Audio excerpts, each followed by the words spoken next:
এখন আমরা আমাদের স্টোরে ব্লগ সেকশনটি সেট আপ করবো। এখানে দেখো একটি ব্লগ অপশন আছে, কিন্তু আমাদের থিমে এরকম কিছু নেই। এখন আমরা কিভাবে এড করব? যে এড সেকশন আছে, এখানে ক্লিক করব। নিচে এড সেকশন, এই যে ইমেজ উইথ টেক্সট ওভারলো এর নিচে এড সেকশনে ক্লিক করব। ক্লিক করার পর এই যে ব্লগ পোস্ট, এটিতে আমি ক্লিক করব। ক্লিক করলে এখানে এড হবে, কিন্তু কিছু দেখাবে না, কারণ আমরা এখনো কোনো ব্লগ পোস্ট করিনি। ব্লগ আমাদের পোস্ট করতে হবে। ব্লগ পোস্ট করার জন্য আমাদের যেতে হবে অনলাইন স্টোরে, ক্লিক করার পর ব্লগ পোস্ট এখানে লেখা আছে, এখানে ক্লিক করবেন। অনেক ওয়েবসাইটে দেখবেন এরকম ব্লগ পোস্ট থাকে, ই কমার্স ওয়েবসাইট হোক সমস্যা নয়, কিন্তু থাকে। এটি হচ্ছে ব্লগের টাইটেল। আমি টাইটেলটি এখান থেকে কপি করে নিচ্ছি। এরপর যে ক্রিয়েট ব্লগ পোস্ট এখানে ক্লিক করব। ক্লিক করার পর এরপর টাইটেলটি দিয়ে দেব। এরপর এইগুলো সব হচ্ছে ডেসক্রিপশন। আমি ডেসক্রিপশন গুলো এখান থেকে কপি করে নিয়ে যে কন্টেন্ট আছে এখানে পেস্ট করে দেব। এরপর এই জায়গায় একটি ফিচার ইমেজ দিতে হবে। ফিচার ইমেজ যদি আমি না দেই তাহলে দেখাবে না। এখানে দেখো এই যে ফিচার ইমেজ আছে, এই যে দেখতে পাচ্ছ এখানে ফিচার ইমেজ আছে। ইমেজ আমি দিয়ে দেবো, এই যে ফিচার ইমেজ, এখানে ক্লিক করব।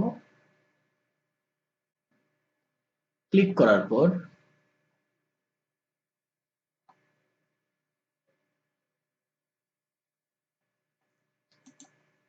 আমি এই ইমেজটি এখানে দিয়ে দিচ্ছি ফিচার ইমেজ হিসাবে।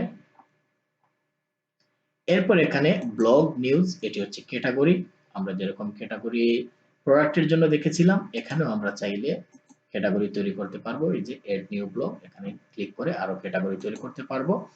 আর যদি এক রিলেটেড হয় তাহলে এখানে নিউজ আছে, এটি থাকুক সমস্যা নয়। তারপর এখানে যে ট্যাগ আছে এটি কি রিলেটেড, ঠিক আছে। সামার,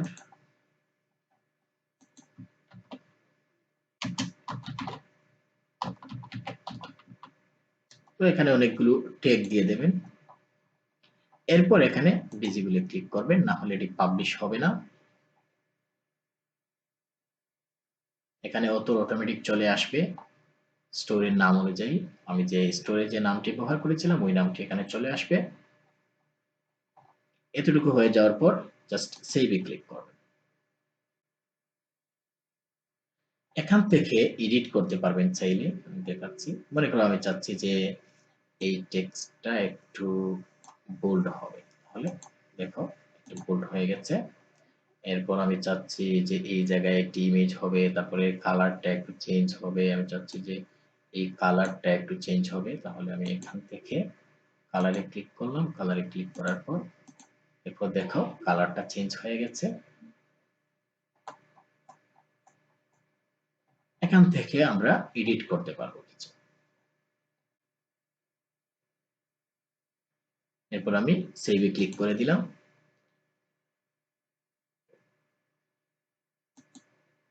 মনে করো এই মধ্যে আমি একটা ইমেজ এড করতে চাচ্ছি। এখানে মাউস, এখানে আমি গ্যাপ করলাম। এরপর এই জায়গায় ইনসার্ট ইমেজে ক্লিক করব। ক্লিক করার পর আমি চাচ্ছি এই জায়গায় এই ইমেজটি দেখাতে, ইনসার্ট ইমেজ। তাহলে দেখো এই ইমেজটি এখানে চলে আসবে, ঠিক আছে। এরপর সেভে ক্লিক করলাম, তাহলে আমাদের একটি ব্লগ পাবলিশ হয়ে গেল। এরপর এখানে আরো একটি ব্লগ আছে। এই ব্লগের টাইটেলটি আমি এখান থেকে কপি করে নিলাম। তারপর ব্লগ পোস্টে ক্লিক করব। এখন দেখবো একটি ব্লগ পোস্ট করা আছে। এরপর এড ব্লগ পোস্টে ক্লিক করব। এরপর এখানে টাইটেল দিয়ে দেব। এরপর এই যে ডেসক্রিপশন যেটি আছে এটি আমি এখান থেকে কপি করে নিচ্ছি। এরপর কন্টেন্টে এটি আমি পেস্ট করে দেব। আমি চাচ্ছি এই ফুল সম্পূর্ণটা বোল্ড হবে। তাহলে দেখো চেঞ্জ হয়ে গেছে। এরপর এখান থেকে ভিজিবল, এরপর ফিচার ইমেজ,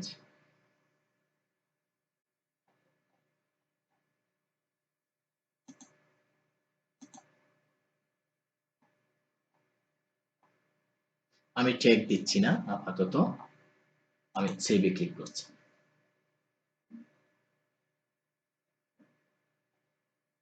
এখন আমাদের দুটি ব্লগ পোস্ট হয়ে গেছে। এখন আমাদের এগুলো সিলেক্ট করে দিতে হবে। এখান থেকে ব্লগ পোস্টে ক্লিক করব। ক্লিক করার পর এই যে নিউজ দেওয়া আছে এটি আমি রিমুভ করে আবার যদি দেই তাহলে এখানে দেখাবে, আর যদি রিমুভ না করেও দেই তাহলে এখানে দেখাবে। এই যে নিউজ, এখান থেকে সিলেক্টে ক্লিক করব। এখন দেখো এখানে এই ব্লগগুলো দেখাচ্ছে। এখন আমি রিফ্রেশ করি।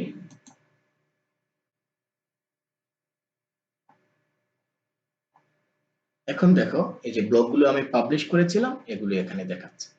তাহলে আশা করি ব্লগ পাবলিশ করতে পারবে।